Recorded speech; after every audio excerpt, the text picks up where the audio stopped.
شارۆچکەی تلسقۆف لە 35 کیلۆمەتری باکووری ڕۆژهەڵاتی مووسڵدا هەڵکەوتووە.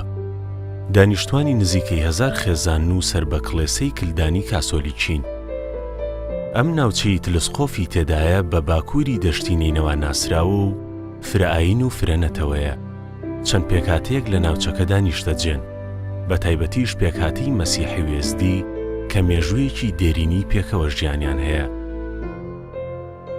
سەبارەت بە ناوی تلسقۆف چەند بیر و بۆچوونێک هەیە، بەڵام بەپێی چەند سەرچاوەیەک ناوی تلسقۆف دەگەڕێتەوە بۆ گردەی کە دەکەوێتە باشووری ڕۆژاوای شارۆچکەکە.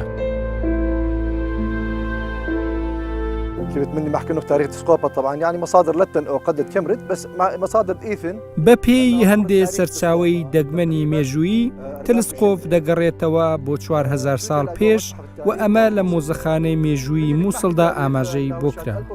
ناوی تلسقۆف لەو گردەی پشتمن وەرگیراوە کە لە بنەڕەتدا تەلسپیقایە واتە گردی ڕقراوەستاو و بەپێی هەندێک زانیاری تر سێ گردی بچووکی دیکەش لە نزیکی بووە کە ئێستا شوێنەواریان نەماوە و ئەم سێگردە لە شێوەی خاچ بەیەکدا چوون و بەردەکانی ئەوێ لەسەر شکڵی خاچ دروست کراون. وشەی تەل کە لە زۆربەی ناوی گوندە مەسیحەکان دووبارە دەبێتەوە وەک تەلکێف و تەلسقۆف بە مانای گردێت. تەلسقۆف پێش هاتنی داعش 1350 خێزانی لێ بووە. ئێستا تەنیا 900 خێزان گەڕاونەتەوە سەرماڵ و حاڵی خۆیان و بەشێکیان بە ناچار بەرەو دەرەوە کۆچیان کردووە.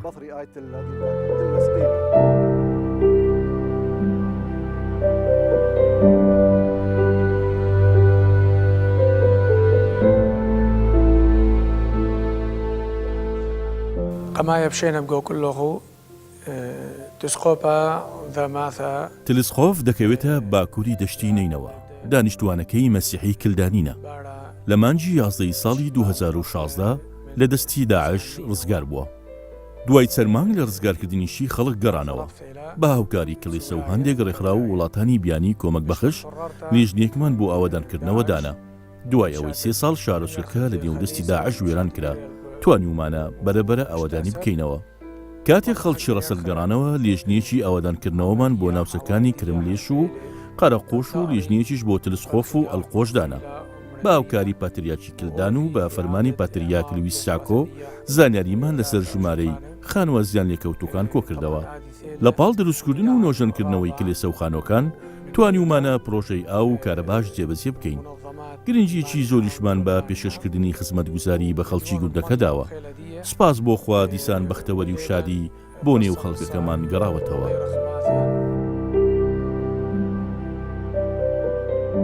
وەرچەرخانێکی گەورە لە مێژووی تلسقۆف دەگەڕێتەوە بۆ ساڵی 2014. لەو ساڵەدا داعش دوای داگیرکردنی شاری مووسڵ و دەشتی نینەوە هێرشی کردە سەرم شارۆچکەی و داگیری کرد. ئەم داگیرکردنەش بووە هۆی ئاوارەبوونی خەڵکەکەی. لە ئەنجامی ئەم ئاوارەبوونەش بەشێکی خەڵکەکەی بۆ دەرەوەی وڵات کۆچیان کرد. تەمەنی داگیرکردنەکەی تلسقۆف لەلایەن داعشەوە زۆر کورت بوو، چونکە پێشمەرگە دوای چەند ڕۆژ دووبارە ڕزگاری کردەوە. بەمەش تلسقۆف بووە کلیلی ڕزگارکردنی ناوچەکانی دیکەی دەشتی نینەوە.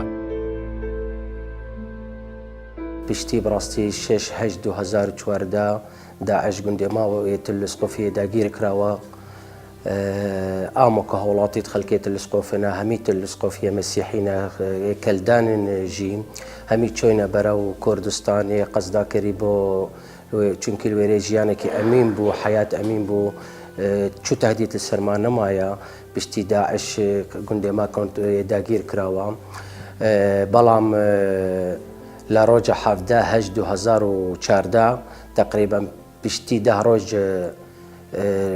سەر داعش ناو گوندەیە مای بشیارە پێشمەرگا بقتێت قەهرەمان گەلک قوادیە بشدار بوون، جەماعەتە شێخ مەنسوور بوون، قوات پێشمەرگای سپیلک و زێرەڤانی و ئەسایش و چەند هەوڵاتێکی خۆبەخشی خەڵکی تلسقۆف الحەمدلله و شکر جارێکی دی تلسقۆفی ئازادی کراوە. ئەڤە 2014 بوو و تقریبا پێتریش دا شەهیدێت پێشمەرگا حیاتی توان قوربانی بووە بۆ ڤی گوندین.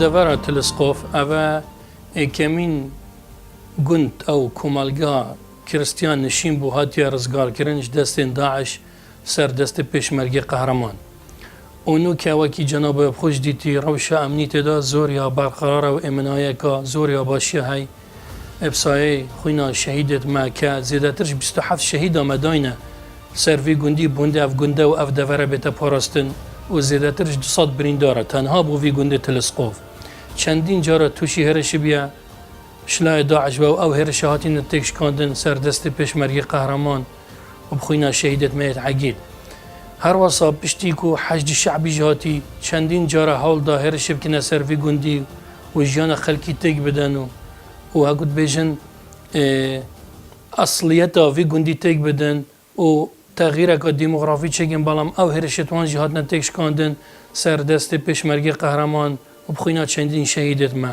نوکە خەڵک زۆریە ئارامی جیت و ئاهنگ و جەژنێت خۆ زۆریە ئارامی پرەڤەت بن و هیچ ئاریشەک ژنینە و خەڵکی توێژ دەرڤەژی هەندێک شوان زڤڕینەوە نوکە زێدەتر 950 خێزانە گوندی تلسقۆف ئاکنجینە ئەوێ دیاوێت نەهاتین چونکە ژمارە خێزانی تلسقۆف تقریبان 1000 تشتێکن 1200 ئەوێت نهاتین ئەو شمێژێت چونەش دەرڤی وڵاتی ئەمما ئەوێ کوردستانت وەختیدا ئاوارە بووین نوکە هەمی زڤڕینە جی و ماڵێت خۆ و ژیانە خۆ سروشتێ برەوەت بن و ماوەکو پێشمەرگە و ئاسایش گەلوی خەلکی هەماهەنگێکە باشە هەیە و ئەموەکی برایەت تێکین و وەکیەکی خێزانین و کەنەم چاوە شەرەف و نامیس و کەرامەتە خۆت پارێزین ئەموسا شەرەف و نامیس و کەرامەتەوەی خەلکیت پارێزین و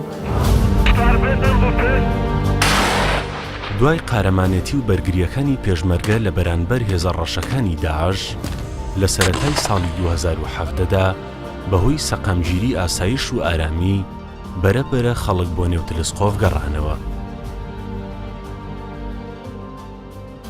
ئاز وەکی هاوڵاتی خەلکی تلسقۆف ئەوەڵ خێزانە لە سەروی گوندی من هێزەڤڕاند و الحەمدلله و شکر ژیانێک ڕۆژ بەرۆژ بەرەو باشتریە چۆیە چونکی ئەمن و ئەمنیات الفێرەیە گەلە قووەتە چوو تعدایە چوو زڵم لەسەر مەسیحیەنینین ئەکەر ئەو پێشمەرگەی قارەمان فێرێنە بە ئامنەشن وەکی مەسیحی الفێرەیە بژین بڕاستیە و حەقیقەتە بۆ نمونە ئانۆکە وەکو ئامد بینین گوندێت باڵنایە یان ئەو گوندێت ئەو دەڤەرات الکێف حتا ڤێگاڤێت چوو مەسیحی چوو هاوڵاتێکیش مەسیحی چوو خێزانێک مەسیحی نەچۆینە لوێرێ چونکی ئەمانیەنینە چونکی چوو عماڕێنینە بەڵام تلسقۆف بەرەو ڤاجی ئەو گوندانە ژیان ژارێکە دیە زڤڕان و حەمدلله هین وەکت بینین ئەڤرۆ ئەگەر تلسقۆف وات بینین فەڕەکت لێ دەندێ سەحکەن چاوە ئەو ژیان وەکی بەریە چێبوو. دوای ئەم دڵنیایی کە بۆ پاراستنی شارۆچکەکە پێشمەرگە پێیدان کڵێسەی کلدانی ڕۆڵێکی کارایی هەبوو بۆ ئەوەی خەڵک بگەڕێنەوە زێدی خۆیان. لە قۆناغێکی دیکەشدا لەلایەن کڵێسەوە دوولیژنە بۆ ئاوادانکردنەوە و گەشەپێدان پێکێنران بە مەبەستی دابینکردنی پێداویستیەکانی ژیان و پێشکەشکردنی خزمەتگوزاری بۆ دانیشتوانەکەی. دێرە ماثا بخێل مەڕیە تلسقۆف یەکێک لە ناوەندە ئابووری و بازرگانیەکانی ناوچەکە بووە. هیوادارین ئەم پێگە ئابووری و پڕداهاتەی جاران بگەڕێتەوە بۆ ئەوەی بتوانین پارێزگاری لە ناسنامی مێژووی و زمان و کللتوری خۆمان بکەین تاکو بیچەسپێنین کە ئەم شوێنە هیگەلی سوورایە. بە هەوڵ و حەماسی خەڵک و گەنجەکانمان جارێکی دیکە ژیان بۆ ئێرە گەڕاوەتەوە بە پێچاوانەی زۆر لەو شوێنانەی کە لە دەستی داعش ڕزگار بوونە بەڵام خەڵکەکانیان نەیانتوانیەوە ئەوەدانی بکەنەوە. داواکارم هاوڵاتیان لە ناوە و دەرەوەی وڵات ئەم ساڵ نوێیە بکەنە دەواازەیەک و هاوکار و پاڵپشت بن بۆ گەڕانەوەی ژیانی ئاسایی بۆ زێدەکەیان. دەبێت هاوڵاتیانمان دووبارە بیسەلمێنن کە تلسقۆف شوێنیی نمونەیە بۆ ئاوەدانکردنەوە و سەقامگیری ئاساییش لە نێو کۆی ئەو شوێنانەی لە دەست داعش ڕزگار کراون. هەر چۆن توانیومانە خزمەتی گەورە پێشکەشی کڵێسە و گەلەکەمان بکەن.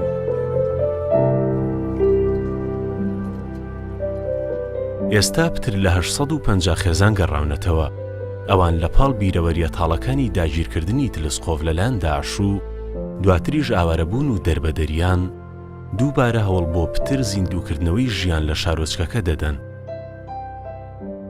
خدمێری ئێرەی تقریبا 85 سەری لە 80 سری ئەوایل ماثا پاش گەڕانەوەی 825 خێزان بۆ ناوچەکەمان ئێستا دانیشتوانی زۆر ئاسوودەنە بە تایبەتیش کە دەزانن پێشمەرگە پارێزگاریان لێ دەکات. بەڵام بەبوونی حەشدی شەعبی خەڵک ترسی پێکدادانی حەشدی شەعبی لەگەڵ پێشمەرگە هەیە. خەڵک دەترسێت جارێکی دیکە شارۆچکەکە بکەوتە بەر پەلامار و تۆپبارانەکانی حەشدی شەعبی کە 2 کیلۆمەتر لە سنووری شارۆچکەکە دوورە. ئەمە دووەم جارێکە خەڵک دوای ئاوارەبوون لە دەستی داعش و حەشدی شەعبی گەڕاونەتەوە شارۆچکەکە. ئەوەش بەڵێم خەڵکێکی زۆریش ڕوو لە هەندەران دەکەن. داخرانی ڕێگەکان بۆتە هۆی دروستکردنی کاریگەریەکی خراپ لەسەر باری ئابووری و ژیان و گوزەرانی خەڵک. هیوادارین ڕێگاکان بکرێنەوە تا ژیانی ئاسایی بگەڕێتەوە. ڕاستە کە لە ڕووی ئیداریەوە ئێمە بەشێکین لە مووسڵ، بەڵام هیوادارین هەر لەلایەن هێزەکانی پێشمەرگەوە بپارێزرین. نەبوونی موچە و داخستنی ڕێگاکان و ئابلۆخەی سەر شارۆچکەکە زۆر تەنگی پێ هەڵچنیوین. هیوادارین ئەم ساڵ ئارامی و سەقامگیری و خۆشگوزەرانی بۆ ناوچەکەمان بگەڕێتەوە و کێشەی نێوان حکوومەتی هەرێمی کوردستان و حکوومەتی عێراق چارەسەر بکرێت. بغداد أكيد نجي لأي حركة تمام. لە باشووری ڕۆژهەڵاتی تلسقۆف گوندێکی بچووک بە ناوی باقوفا هەڵکەوتووە کە ئێستا بۆتە سنووری نێوان پێشمەرگە و هێزەکانی حەشدی شەعبی. ئەم گوندە دوای داگیرکردنی لەلایەن داعش پێشمەرگە ڕزگاری کردەوە و بەردەوامە لە پاراستنی. هەروەکو پێشوو ژیان لە گوندەکە بەردەوامە و خەڵک بە ئاسوودەی دەژین.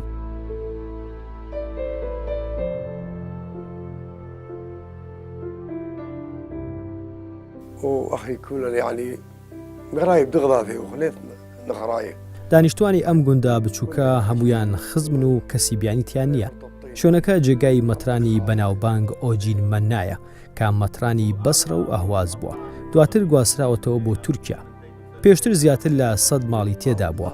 ئێستا تەنها 40 خێزان گەڕاونەتەوە. بژەیومان لەسەر کشت و کاڵ و بەخێوکردنی ئاژەڵە.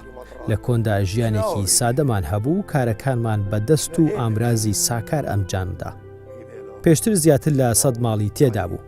ئێستا تەنها 40 خێزان گەڕاونەتەوە. بژەیومان لەسەر کشت و کاڵ و بەخێوکردنی ئاژەڵە. لە کۆندا ژیانێکی سادەمان هەبوو، کارەکانمان بە دەست و ئامرازی ساکار ئەنجام دەدا. هەرچۆن گوندەکەمان مێژوویەکی دێرینی هەیە، خان و کلێسەی کۆنیشی تێدایەکە بەبەر دروستکراون. جاران بۆنە ئاینی و تەنانەت کۆمەڵایەتیەکانی وەکو هاوسەرگیریشمان لە کلێسەی مارگۆگیس ئەنجام دەدا. وەکو نەریتی جاران ئێستاش کارەکانی خۆمان پێکەوە و بە شێوەی هەرەوەزی ئەنجام دەدەین. پێشتر لە تلسقۆف زۆر ڕێکخرا و ناوەندی ڕۆشنبیری و کۆمەڵایەتی و ئاینی چالاکیان ئەنجام دەدا.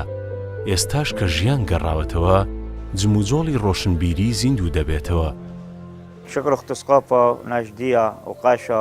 زۆر سوپاسی خەڵکی تلسقۆف دەکەین کە دەرگەی ماڵەکانیان بڕووی ئێمە کردەوە و شوێنی شتەجێبوونیان بۆ دابین کردین. ئێمە زیاتر لە 120 خێزانی بەتنایین. دوای ئاوارەبوونمان لە تلسقۆف دەژین.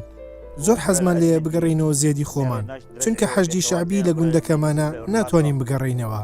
بەهۆی نەبوونی کار و موچە زۆر کێشەمان هەیە، بەڵام سوپاسگوزارین کە بەهۆی ئارامی و سەقامیگیریەوە دەتوانین لێرەدا بژین. چاوەڕوانیشین کە ئارامی لە گوندەکەی ئێمەش دروست بێتەوە تاکو بگەڕینەوە. خۆتان دەبینن گەنج و خەڵکی تلسقۆف لە دەرەوەیە. پێش داعش شوێنی کات بەسەربردن و کافتریا زۆر بوون. ئێستاش ئەم شوێنە نەکراونەتەوە و خەڵک ڕوو تێدەکات و بەهۆی سەقامگیری و ئاسایش تا درەنگانی شەو دەمێننەوە. خۆشحاڵین کە کلێساکان ئاوادان کراونەتەوە و ژیان بەڕێ دەکەین. هیوادارین ئەم خۆشگوزەرانی و ئارامیە بەردەوام بێت. وەکو دەبینین ئێستا بازاری تلسقۆف کراوەیە، ڕەوشەکە باشە و ئارامە، ئاو کارەبا هەیە، چەند کێشەیەکی خزمە گوزاریشمان هەیە، بەڵام سوپاس بۆ خوا ڕەوشەکە بەگشتی باشە. ئەوە تا وەزعەکە ئارامە گەلێک خۆشە، ئەوە تا دەیبینن بە چاوتانە شەو ڕۆژ ئەوە بازار قەڵە باڵەغا هیچ مشکلە تێنەیە.